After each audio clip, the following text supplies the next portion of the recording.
Merry Christmas po sa inyong lahat. Tara, samahan niyo ako. Libutin po natin itong ating mga neighbors. Tingnan niyo naman ang paligid at may snow pa. Feel na feel ang spirit ng Christmas. Talagang white Christmas na masasabi. So dito makikita natin later on yung mga display nila kagaya niyan. Punong nilagyan ng Christmas lights. At dito, banda rito, yun, marami rin siyang Christmas light display. Medyo madilim na dito sa lugar na to, pero eventually dito sa banda dito, pagliko rito makikita nyo meron dyang magagandang display. Meron din silang mga sinasabing mga Santa Claus street. Maraming mga inflatable Santa Claus yan, kagaya niya, no? Number isa yan, una na yan, ha. Yan, number 1 Santa display, inflatable yan, at nabibili yan sa Costco.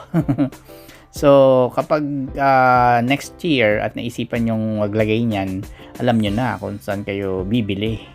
Ito na naman, pangalawang bahay, kita nyo, meron na namang isang Santa Claus inflatable.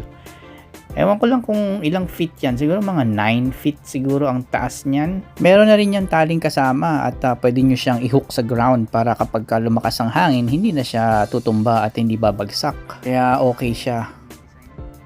Meron din siyang ilaw at nagre-reflect talagang Santa Claus siya. Ito, ang ganda ng mga display nila. May mga puno nila, may mga Christmas lights at ang liwanag ng bahay na yan. Ang ganda. At dito naman yan, ang ganda. Puro Christmas lights at makulay ang kanyang mga decoration. At mayroon din siyang Santa inflatable at meron pa siyang parang projector LCD lights doon. Galing, makikita mo talagang pinaghahandaan nila yung Christmas spirit dito. So Christmas season, I mean. So kailangan nilang mag-design. Meron din mga bahay kagaya niyan, konti lang. Siguro hindi sila nakikiisa sa celebration or festive ng ating Christmas celebration with our Lord Jesus. Yan, nakita nyo, meron na naman Santa doon. Dito naman medyo maganda rin ito, at maliwanag ang bahay na to. Medyo lapitan natin ng konti or ikot tayo sa ibang lugar. Si Santa, lalamig na siguro yan. Yan, etong bahay na to, ang ganda rin, marami siyang Christmas light display. So yan, at malamig ang paligid at may snow. Doon banda ron, meron din ako nakikita mga ilaw doon na display. Ang ganda na, parang fireworks light.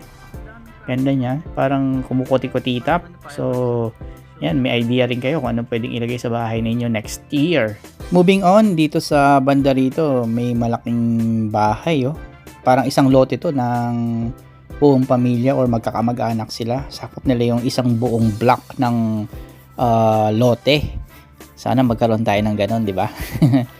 Yan, banda rito, makikita natin may isa na namang bahay na punong-puno ng ilaw. At meron din akong nasisilayang Santa inflatable. Hello, Santa. At ayun pa isa. Dikit-dikit talaga sila, At meron pa doon. At ayun, medyo nag-iisa siya ron. So sa banda rito, simple lang ang display niya. Makikita natin blue light at konting ilaw. Banda rito wala siyang display. At respetuhin natin 'yon. Banda rito naman, may mga nakikita tayong mga pulang ilaw na kumukuti-kutitap. At mukhang wala nang gaanong bahay dito, So, eto, meron pa pala. Parang lake na pala to. Ito ay tatawid tayo ng isang parang ilog papuntang kabilang lugar. At dito naman merong magandang bahay na malaki na soon pagkakalob sa atin ng Panginoon. Soon, Lord, please. Wala man imposible sa inyo basta mabait tayo at nagdadasal palagi at papasalamat sa mga biyayang pinagkakalob nyo. Yan, ang ganda, kita mo. Laki ng lote niyan, luwag.